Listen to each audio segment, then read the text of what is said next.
नमस्कार दोस्तों, स्वागत है आपका फार्मेसी ज्ञान चैनल में, जहां हम फार्मेसी को बनाते हैं आसान। आज का हमारा टॉपिक है फार्मास्यूटिक्स का 10 इंपॉर्टेंट क्वेश्चन, जो कि लॉन्ग क्वेश्चन आंसर होने वाले हैं, जो कि वीडियो आपके लिए बहुत ज़्यादा इंपॉर्टेंट है फाइनल एग्जाम ऑफ व्यू से। तो बिना किसी देरी के हम शुरू करते हैं। पहला क्वेश्चन है, define doses form, classify them and explain solid dosage form in details. करें कि सॉलिड डोजेज फॉर्म क्या होते हैं, उनको क्लासीफाई करना है और उनको डिटेल में एक्सप्लेन करना है।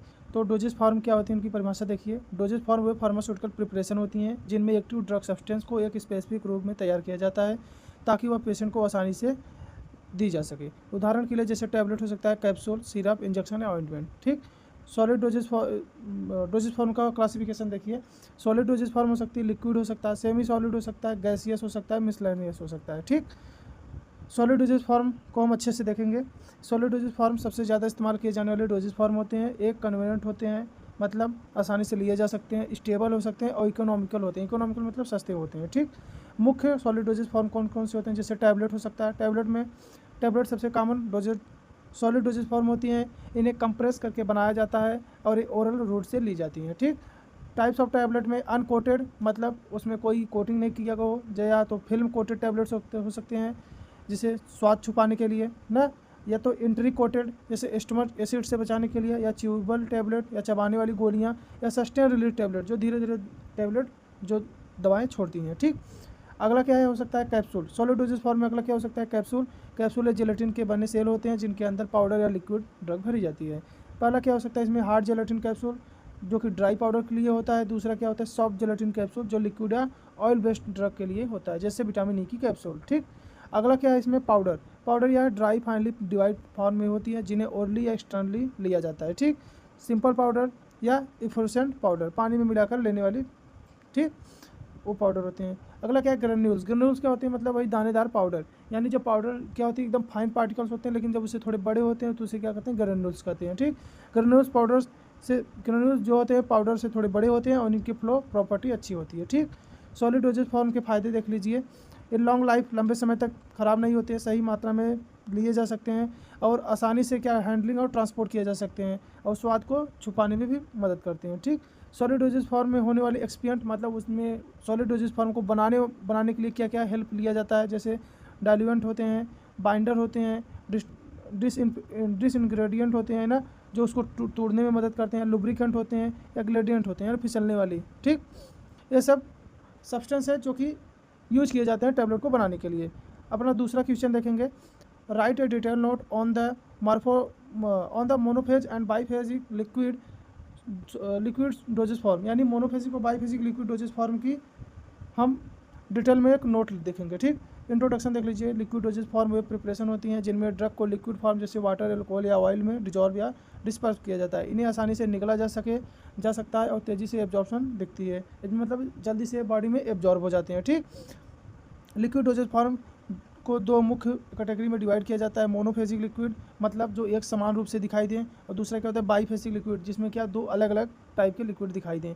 जैसे मोनोफेजिक लिक्विड हम पहले देखेंगे। मोनोफेजिक सिस्टम में सिर्फ एक फेज होती है जिसमें ड्रग पूरी तरह से सॉल्वेंट में डिजॉल्व हो जाती है, या पूरी तरह से उसमें घुल जाती है, या ट्रू सॉल्यूशन कहलाती है, मतलब इसको ट्रू सॉल्यूशन कहते हैं। कैटेगरी इसकी जो विशेषताएं हैं, कैरेक्टरिस्टिक देख लीजिए। होमोजीनियस होती है, मतलब एक समान मिश्रण होती है, ड्रग पूरी तरह से सॉल्वेंट में घुल जाती है, सही बात है। अगला क्या, रैपिड एब्जॉर्प्शन और क्विक ऑनसेट ऑफ एक्शन देती है, मतलब जल्दी से काम करना शुरू कर देती है। मेनली इंटरनल यूज के लिए जाती है, मतलब बॉडी में जो अंदर के यूज के लिए दी जाती है। टाइप्स ऑफ मोनोफेसिक लिक्विड देख लीजिए। जैसे शरबत जब हम बनाते हैं तो क्या चीनी उसमें पूरी तरह से घुल जाता है, जैसे concentrated aqua solution of sugar. Concentrated aqua solution of sugar क्या होती है, जो कि बच्चों के लिए या स्वीट टेस्ट के कारण यूज किया जाए, जैसे पैरासीटामोल। ये क्या होती है, मोनोफेसिक, जिसमें पूरी तरह से दवा क्या होती है, घुल जाती है। ठीक। अगला क्या है, एलेक्जार भी वही होता है, कंसंट्रेशन सोल्यूशन होता है, जैसे clear, sweetened and hydro alcoholic solution होता है, जैसे अल्कोहल की प्रेजेंस से ड्रग को प्रिजर्व और डिजॉल्व किया जा सकता है, जैसे एंटी हिस्टामिनिक एलेक्जार। ठीक। अगला क्या है, सोल्यूशन भी ड्रग को पूरी तरह से सॉल्वेंट में डिजॉल्व किया जा सकता है, जैसे ओरल, इंट्रावेनस या टॉपिकल यूज में दिए जाते हैं, जैसे सोडियम क्लोराइड इंजेक्शन। ठीक। और क्या हो सकता है, ड्रॉप ये highly concentrated liquid dosage form होती हैं जो मोस्टली ईयर, आई और नेजल यूज के लिए दी जाती हैं। उदाहरण के लिए आई ड्रॉप और नेजल ड्रॉप। ये सब क्या थे, मोनोफेसिक लिक्विड फॉर्म थे। ठीक। अगला क्या है, बाईफेसिक लिक्विड डोजेज फॉर्म। बाईफेसिक सिस्टम में दो अलग अलग फेज होती हैं, एक डिस्पर्स फेज होता है, कंटिन्यूस फेज। कंटिन्यूस फेज मतलब समझिए जो में अगर आप देखेंगे तो आपको यही दिखाई देगा कंटिन्यूस फेज। लेकिन जो डिस्पर्स फेज होता है मतलब वो उसमें कुछ बहुत कम अमाउंट में मिलते हैं। देखिए ड्रग पूरी तरह से डिजॉल्व नहीं होती बल्कि डिस्पर्स कीजिए मतलब उसमें आपसे लगेगा उसमें फैले हुई है ड्रग। ठीक, करेक्टरिस्टिक विशेषताएं देखिए इसकी, करेक्टरिस्टिक देख लीजिए। हेट्रोजीनस सिस्टम मतलब इसमें दो अलग अलग सिस्टम दिखाई देगा। सेक वेल बिफोर यूज लेबलिंग जरूरी होता है, इसमें यह लिखा जाएगा कि आप इसको यूज करने से पहले इसको आप हिलाइए। यूनिफॉर्म डोजिंग के लिए प्रॉपर मिक्सिंग जरूरी होता है, आप एक समान उसकी ड्रग की स्ट्रेंथ देखने के लिए तो उसको प्रॉपर आप मिक्स करना या उसको हिलाना बहुत जरूरी होता है। ठीक, टाइप्स ऑफ बाइफेसिक लिक्विड देख लीजिए। जैसे पहला क्या है सस्पेंशन। सस्पेंशन क्या होता है? बाइफेसिक लिक्विड। इनसॉल्युबल सॉलिड पार्टिकल को लिक्विड मीडियम में डिस्पर्स किया जाता है, मतलब इनसॉल्युबल जो पार्टिकल सॉलिड पार्टिकल होते हैं उनको लिक्विड में मिला दिया जाता है और वो लिक्विड में क्या होते हैं? घुलते नहीं हैं। यानी थिंकिंग एजेंट यूज सेडिमेंटेशन रोकने के लिए किया जाता है, जैसे एल्युमिनियम हाइड्रोक्साइड सस्पेंशन। ठीक, इमल्सन क्या होते हैं? यानी इसको पायस भी बोलते हैं। टू इमिसिबल लिक्विड, जब दो लिक्विड को आपस में मिला दिया जाए तो उसे इमल्सन बोलते हैं। और सस्पेंशन क्या होता है? जब सॉलिड को लिक्विड में मिला दिया जाए तो उसे सस्पेंशन कहते हैं। इमल्सन दो प्रकार के होते हैं। ऑयल इन वाटर, मतलब आप तेल को क्या करें? पानी में मिला दें, या दूसरा क्या हो सकता है? वाटर इन ऑयल, या आप पानी को ऑयल में मिला दें। देखेंगे तो पूरी तरह से मिलेंगे नहीं, ये मिलेंगे नहीं। जब भी आप पानी में ऑयल को डालेंगे तो उसके ऊपर तैरता रहेगा, अगर आप तेल के अंदर अगर पानी को डालेंगे तो उसके ऊपर देखेंगे पानी तैरता रहेगा। ठीक, अगला तीसरा क्वेश्चन देख लीजिए। What are emulsion, explain type, preparation method and evolution. Emulsion क्या होती है, इसकी टाइप, इसकी क्या होते हैं? एक्सप्लेन इसके टाइप और प्रिपरेशन मेथड और इवोल्यूशन, इसको कैसे आप अलग कर सकते हैं। एवोल्यूशन मतलब इसको कैसे अलग कर सकते हैं। ठीक, डिफिनेशन देखिए। इमल्सन क्या होता है? बाइफेसिक लिक्विड ऊपर पड़ चुके हैं, हाइड्रोजन फॉर्म होती है जो आपस में न घुलने वाली द्रव इमिसिबल लिक्विड होती है, जैसे तेल पानी एक साथ डिस्पर्स किए जाते हैं। ठीक, एक लिक्विड को छोटे ड्रॉपलेट के रूप में दूसरे लिक्विड में डिस्पर्स किया जाता है। इस सिस्टम को स्टेबल रखने के लिए emulsifying agent surface active agent का उपयोग किया जाता है। इमल्सिफाइंग एजेंट वो एजेंट होते हैं जो कि इमल्सन को बनाने के लिए यूज किए जाते हैं। जैसे आप लिक्विड और में जैसे आप ऑयल और वाटर को आपस में मिक्स कर देंगे तो ये मिक्स नहीं होगा, but with the help of emulsifying agent इसको हम मिक्स कर सकते हैं। ठीक, अगला क्या है? Types of emulsion. दो टाइप की इमल्सन हम पढ़ चुके हैं, ऑयल इन वाटर और water in oil. Oil in water देखिए, वाटर की ड्रॉपलेट को ऑयल इन वाटर, ऑयल की ड्रॉपलेट को वाटर में डिस्पर्स किया जाता है, यानी कंटिन्यूस फेज क्या हो गया? वाटर, और डिस्पर्स फेज क्या हो गया? ऑयल। जब इसका उदाहरण क्या है? Castor oil emulsion. ठीक, अगला क्या है? Water in oil. वाटर की ड्रॉपलेट को ऑयल में डिस्पर्स किया जाता है, यानी कंटिन्यूस फेज क्या हो गया? ऑयल, और डिस्पर्स फेज क्या हो गया? वाटर। इसमें क्या होता है? Cold cream. एक और हो सकता है मल्टीपल इमल्सन, जिसमें डब्ल्यू या ओ टाइप, मतलब वाटर इन ऑयल और ऑयल इन वाटर हो सकता है, या oil in water, water in oil हो सकता है। ठीक, ये कॉम्प्लेक्स सिस्टम होते हैं, ये कंट्रोल ड्रग डिलीवरी सिस्टम में यूज किए जाते हैं। ठीक, अगर इसका देखिए preparation method of emulsion. Emulsion बनाने की विधियाँ क्या हो सकती हैं? ड्राई गम मेथड, मतलब ये क्या होता है? 4 पार्ट में ऑयल होता है, 2 पार्ट्स में वाटर होता है, 1 पार्ट में क्या होता है? गम। यानी OWG का रेशियो कितना होना चाहिए? 4:2:1। गम को पहले ऑयल के साथ मिक्स किया जाता है, फिर एक साथ वाटर डालकर रैपिड ट्राइट्यूरेशन करते हैं। अगला क्या है? वेट गम मेथड। गम को पहले वाटर में मिक्स किया जाता है, फिर ऑयल को धीरे धीरे मिलाते हैं, ज़्यादा स्टेबल और एलिगेंट इमल्सन बनती है। ठीक, तीसरा क्या हो सकता है? बॉटल या फोबर्स बॉटल मेथड।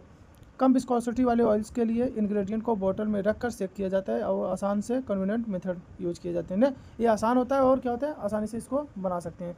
अगला क्या है? Mechanical method. लार्ज स्केल पर प्रोडक्शन के लिए इसको यूज़ किया जाता है। हाई स्पीड मिक्सचर और होमोजेनायर का यूज किया जाता है, मतलब इसमें हाई स्पीड मिक्सर वाले इंस्ट्रूमेंट का यूज किया जाता है जिसको आसानी से इसको मिक्स कर सकें। ठीक, इवोल्यूशन ऑफ इमल्सन, यानी आप कैसे उसका मूल्यांकन करेंगे, कैसे उसको आप अलग करेंगे, पता करेंगे कि कौन सा इमल्सन है। ठीक, जैसे फिजिकल अपीयरेंस है उसकी क्या, उसकी देख कर, यानी स्मूथनेस, यूनिफॉर्मिटी और कलर को ऑब्जर्व किया जाता है इसमें। फेस सेपरेशन टेस्ट, इसको अलग कर सकते हैं फेस के थ्रू, जैसे इमल्सन स्टेबल है या नहीं है, या सेपरेशन चेक करके देखा जाता है। ड्रॉपलेट साइज डिटर्मिनेशन, या माइक्रोस्कोपी या लेजर डिफ्रैक्शन से ड्रॉपलेट साइज मेजर किया जाता है। विस्कोसिटी मेजरमेंट क्या है? ब्रोकफील्ड विस्कोमीटर से विस्कोसिटी चेक करते हैं। पीएच डिटर्मिनेशन कर सकते हैं, पीएच मीटर से पीएच वैल्यू चेक करते हैं, स्टेबिलिटी के लिए जरूरी है। जेटा पोटेंशियल इलेक्ट्रिक चार्ज मेजर किया जाता है पार्टिकल की सरफेस पर, जिससे स्टेबिलिटी प्रेडिक्ट होती है। सेंट्रीफ्यूगेशन टेस्ट, हाई स्पीड पर सेंट्रीफ्यूग करके देखा जाता है कि फेस सेपरेशन होता है या नहीं। ठीक, अपना क्वेश्चन नंबर 4 है define powder and granules, describe their preparation and advantage. Definition देख लीजिए। पाउडर ऐसे dry fine divide solid particle होते हैं जिनका पार्टिकल साइज बहुत छोटा होता है। आमतौर पर 100 माइक्रोन से कम ये पाउडर सिंगल सब्सटेंस या कई सब्सटेंस के मिक्सचर हो सकते हैं। इन्हें आसानी से मिक्स किया जा सकता है और अलग अलग फार्मास्यूटिकल फार्मूलेशन में इस्तेमाल किया जा सकता है। पाउडर के कारण पाउडर के कण इतने छोटे होते हैं कि वे आसानी से डिस्पर्स हो जाते हैं और डिजॉल्व भी जल्दी हो जाते हैं ना।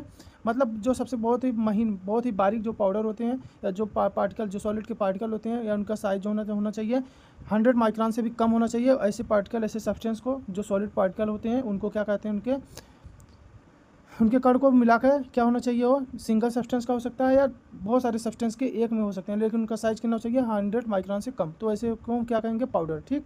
ग्रेन्यूल्स क्या होते हैं, ग्रेन्यूल्स यही पाउडर से थोड़े बड़े पार्टिकल होते हैं जो कोर्स पार्टिकल होते हैं। एक पाउडर को एग्लोमेरेट करके गुठलियों की फॉर्म में बनाए जाते हैं। ग्रेन्यूल्स का पार्टिकल साइज पाउडर से बड़ा होता है। ये ज़्यादा फ्री फ्लोइंग और कंप्रेसिबल होते हैं।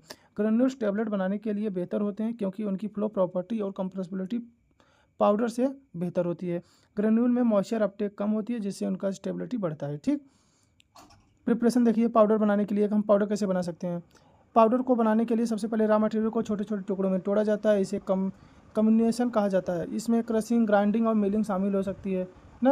और क्या होता है, ग्राइंडिंग मिल्स और पल्वेराइजर का इस्तेमाल करके बड़े पार्टिकल को फाइनली डिवाइडेड पाउडर में बदला जाता है। इसके बाद पाउडर को अच्छी तरह से ब्लेंड किया जाता है ताकि वो यूनिफॉर्म हो जाए। ठीक। और क्या हो सकता है, इसमें यूनिफॉर्म हो जाए। ब्लेंडिंग के लिए ट्रम्बर, मिक्सर या शिफ्टर का यूज किया जाता है। ठीक। यूनिफॉर्म पार्टिकल साइज के लिए पाउडर को छाना यानी शिफ्टिंग जाता है ताकि लम्ब से अब बड़े पार्टिकल हट जाएं। अगर पाउडर में मॉइस्चर हो तो उसे ड्राइंग प्रोसेस के जरिए सुखा लें ताकि पाउडर क्या हो, फ्री फ्लोइंग और मॉइस्चर फ्री हो जाए। अगला क्या है, ग्रेन्यूल्स, यानी ग्रेन्यूल्स को कैसे बनाएंगे ना। ग्रेन्यूल्स बनाना पाउडर की समस्या जैसे पुअर फ्लेविटी, डस्टीनेस एंड पुअर कंप्रेसिबिलिटी को हल करने के लिए किया जाता है। ग्रेन्यूल्स की तैयारी 3 मुख्य तरीके से। पहला वेट ग्रेन्यूल्स, दूसरा क्या है ड्राई ग्रेन्यूल्स, तीसरा क्या है स्प्रे ड्राइंग। ठीक। वेट ग्रेन्यूल्स क्या होते हैं, देखिए इसमें पाउडर को एक बाइंडर जैसे वाटर एल्कोहल या किसी सोल्यूशन के साथ गीला किया जाता है। गीले मास को सीप के माध्यम से गुजार कर ग्रेन्यूल्स बनाए जाते हैं। इसके बाद ग्रेन्यूल्स को सुखाकर साइज के हिसाब से छाना जाता है। वेट ग्रेन्यूल्स से ग्रेन्यूल में अच्छी तरह कोहिसू आती है जिससे टैबलेट बनाना आसान हो जाता है। ड्राई ग्रेन्युलेशन, जब पाउडर को मॉइस्चर सेंसिटिव ड्रग होते हैं तब ड्राई ग्रेन्युलेशन मेथड यूज होती है। इसमें पाउडर को कंप्रेस करके लार्ज टैबलेट या सीड्स बनाए जाते हैं, फिर उन्हें तोड़कर ग्रेन्युल्स तैयार किए जाते हैं। इस मेथड में मॉइस्चर का इस्तेमाल नहीं होता, इसलिए सेंसिटिव ड्रग के लिए सूटेबल है। अगला क्या है, स्प्रे ड्राइंग। स्प्रे ड्राइंग में लिक्विड सस्पेंशन को ऑटोमाइज करके हॉट एयर में सुखाया जाता है जिससे ग्रेन्युल्स बनते हैं। फ्लूइड बेड ग्रेन्युलेशन में पाउडर को हॉट एयर में सस्पेंडेड करके बाइंडर स्प्रे किया जाता है जिससे ग्रेन्युल्स बनाए जाते हैं। एडवांटेज, इसके फ़ायदे देखिए, पाउडर के फ़ायदे क्या होते हैं। ठीक। पाउडर जल्दी डिजॉल्व हो जाता है, इसमें ड्रग जल्दी एब्जॉर्ब होता है, डोज को आसानी से एडजस्ट किया जा सकता है। मल्टीपल ड्रग को पाउडर फॉर्म में मिक्स करना आसान होता है, जैसे ओरल एडमिनिस्ट्रेशन, टॉपिकल एप्लीकेशन और इन्हेलेशन जैसे कई यूज में पाउडर की डिमांड होती है। ग्रेन्यूल्स के फ़ायदे, ग्रेन्यूल्स की फ्लोबिलिटी पाउडर से बेहतर होती है जिससे मैन्युफैक्चरिंग प्रोसेस स्मूथ होता है। ग्रेन्यूल्स में डस्ट कम होता है इसलिए हैंडलिंग सफ़ा और क्लीनर होती है। मॉइस्चर अपटेक कम होती है जिससे स्टेबिलिटी और सेल लाइफ बढ़ती है। ग्रेन्यूल्स टैबलेट बनाने के लिए बेस्ट होते हैं कि उनकी कंप्रेसिबिलिटी बेहतर हो। ग्रेन्यूल्स के कारण पाउडर की सेग्रीगेशन कम होती है और डोज यूनिफॉर्म रहता है। ठीक।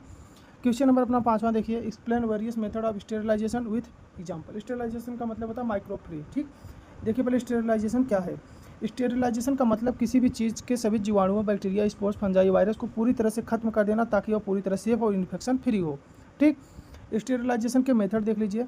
मॉइस्चर हीट स्टेरिलाइजेशन, गीला गर्मी से नष्ट करना ना, यह सबसे कॉमन तरीका है क्योंकि स्टीम हीट जल्दी और अच्छे से माइक्रोब को मार देता है।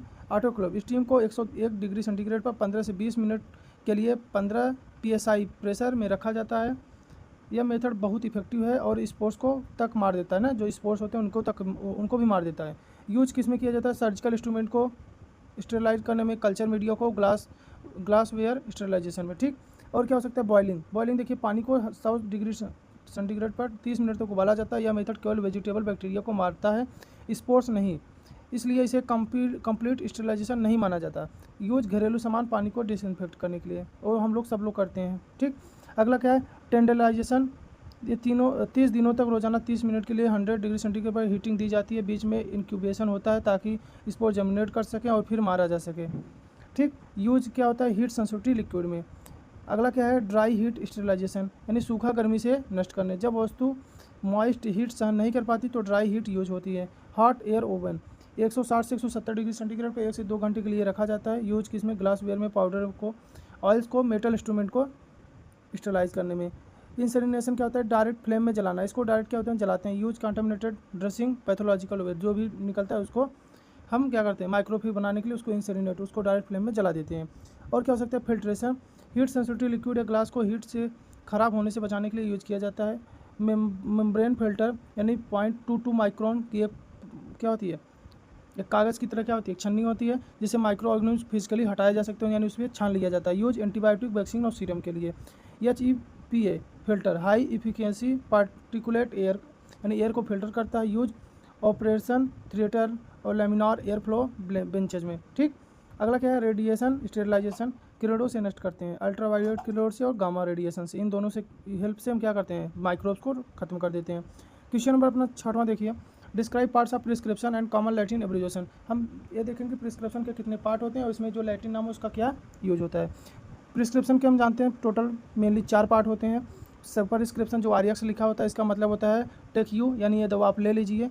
उसके बाद होता है इनस्क्रिप्शन, मतलब इस पर दवा का नाम मात्रा डोजेज फॉर्म लिखी होती है, जैसे टैबलेट है कैप्सूल है क्या है। सुपरस्क्रिप्शन के होते हैं में यह बताया जाता है कि इसकी मिक्सिंग या क्वालिटी ना फार्मेसी को दवा पैक करने के निर्देश होते हैं, यानी इसकी मिक्स करना इसकी क्वांटिटी क्या होनी चाहिए। अगला क्या होना चाहिए सिग्नेचर, यानी डॉक्टर का उसमें एक सिग्नेचर होना चाहिए, इसको कहते हैं प्रिस्क्रिप्शन। ठीक, क्लोजिंग देख लीजिए, अंतिम भाग डॉक्टर का नाम हस्ताक्षर दिनांक और रजिस्ट्रेशन नंबर होता है, ये कॉमन नहीं होता। मेनली हमारा क्या होता है 4 सुपरस्क्रिप्शन, इनस्क्रिप्शन, सबस्क्रिप्शन और सिग्नेचर। अभी हम इसका एग्जाम्पल भी देख लेंगे। ठीक, कॉमन लैटिन एब्रिविएशन, यानी जो कॉमन लैटिन यूज होते हैं उसका मतलब आरएक्स का मतलब होता है टेक, यानी इसका मतलब होता है प्रिस्क्रिप्शन की शुरुआत से होती है, मतलब इसका मतलब होता है दवा लेना। क्यूडी मतलब होता है क्यूडी डाई, मतलब वंस इन डे, दिन में एक बार। BID बीस इन डाई, मतलब दिन में 2 बार। TID मतलब टर इन डाई, दिन में 3 बार। ये सब दवा लेने का तरीका है, शॉर्टकट। ठीक, अगला क्या QID मतलब क्वार्टर इन डाई, दिन में 4 बार।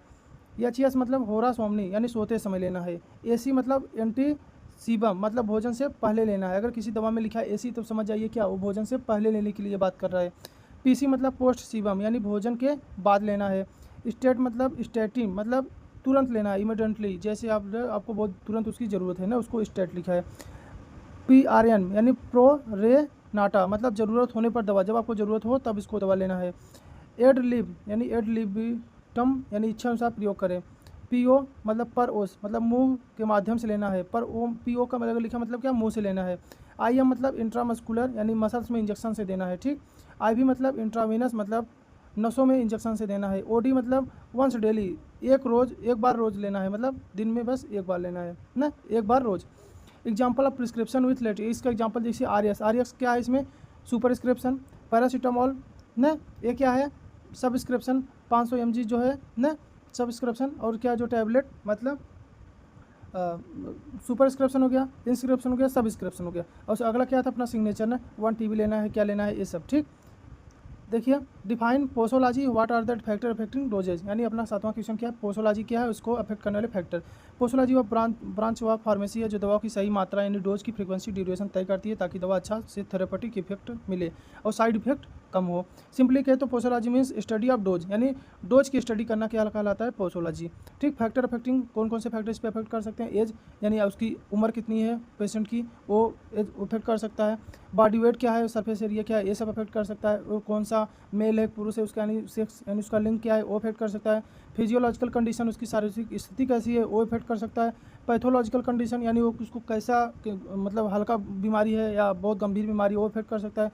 टॉलरेंस वो कितना सहन कर सकता है उस दवा को वो अफेक्ट कर सकता है। रूट ऑफ एडमिनिस्ट्रेशन आप कहाँ से ले रहे हैं, मुंह से ले रहे हैं, इंजेक्शन दे रहे हैं या रेक्टल ले रहे हैं, वो सब अफेक्ट कर सकता है। ड्रग इंटरेक्शन आप दवा की क्या दवा आपस में इंटरेक्ट कर सकती है उसको कैसी प्रतिक्रिया दे सकती है वो इफेक्ट कर सकता है। सिवियरिटी ऑफ डिजीज रोग की गंभीरता अगर बहुत सीरियस कंडीशन है वो इफेक्ट कर सकता है। इंडिविजुअल वेरिएशन और अलग अलग व्यक्ति में अलग अलग विभिन्नता होती है। हम जानते हैं अलग अलग व्यक्ति को कोई दवा एलर्जी कॉज कर सकती है, किसी को इफेक्ट अच्छा देगी ना, तो इंडिविजुअल वेरिएशन भी हो सकता है। ये सब आप पढ़ लीजिएगा, हम PDF भी आप लोग को टेलीग्राम में भेज देंगे। ठीक, आप टेलीग्राम चेक कर लीजिएगा, उसमें PDF मिल जाएगा। देखिए अगला question, question number 8, describe the principle and method of excretion of crude drug. Crude drug का एक्सक्रीशन के लिए कौन सा प्रिंसिपल है, ठीक। Crude drug active concentrate low concentration में होते हैं, इनके लिए उन्हें एक्टिव प्रिंसिपल से अलग करने के लिए एक्सट्रैक्शन में किया जाता है। एक्सट्रैक्शन का मतलब होता है किसी क्रूड ड्रग से प्रभावी पदार्थ एक्टिव कॉन्स्टेंट को सॉल्वेंट की मदद से निकालना, यानी कोई सब्सटेंस है उसमें से हमको कोई एक्टिव अपना जो भी ड्रग है, जेन्युइन ड्रग है, उसको निकालना है, तो वही कर रहा है कि उसको कैसे आप निकालेंगे, ठीक। पहला क्या, सोलिबिलिटी, यानी सोलिबिलिटी के माध्यम से हम उसको किसी में घुला कर निकाल सकते हैं। सिलेक्टिव सोलिबिलिटी, कुछ सिलेक्टिव सोलिबिलिटी भी होते हैं, उसके भी डिफ्यूजन, ऑस्मोसिस से, टेम्परेचर से, गर्म करके और पार्टिकल साइज से, ठीक। ये सब मेथड है, ये सब मेथड के द्वारा हम उसको निकाल देते हैं, ठीक।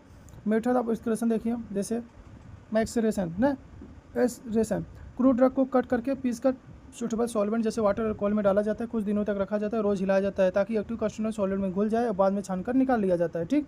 जैसे सिंपल टिंक्चर बनाने में यूज किया। अगला क्या है, परकोलेशन, क्रूड ड्रग को एक कौन से परकोलेटर में भरा जाता है, ऊपर से सॉल्वेंट डालकर नीचे से तरफ से निकलने देते हैं। यह कंटिन्यूस एक्सट्रैक्शन मेथड है और ज़्यादा एफिशिएंट होता है।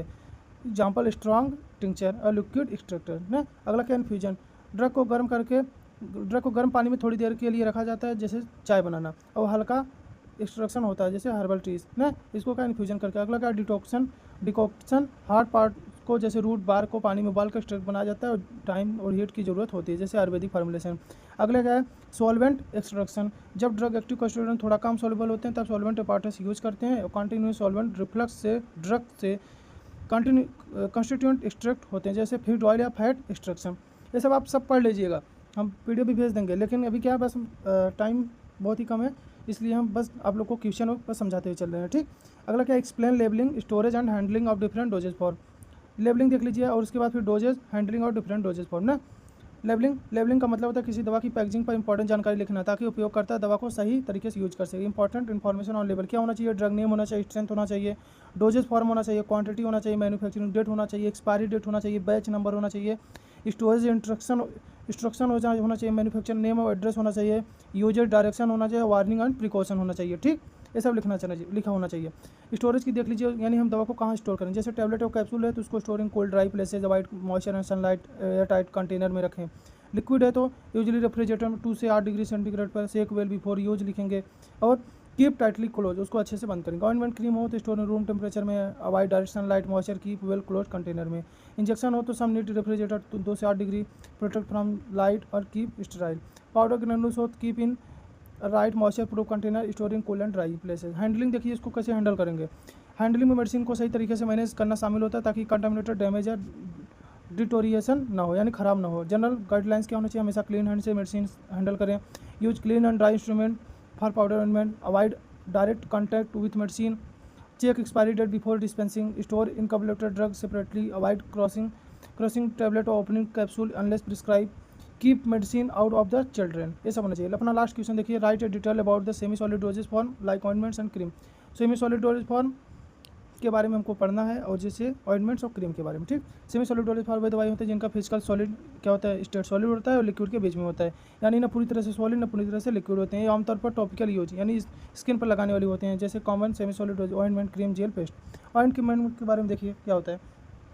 ऑइंटमेंट एक oily, greasy, thick semi solid form होती है जो स्किन पर लगाने के लिए होती है। इनमें यूजली ऑयल या पेट्रोलियम बेस होता है। क्लासिफिकेशन जैसे ओलियाजिनस बेस यानी ऑयल बेस, जैसे पेट्रोलियम जेली, पैराफिन, वैक्स। ये बहुत ग्रेसी होते हैं, मॉइस्चर को रोकते हैं जैसे ड्राई स्किन को, वुड्स को।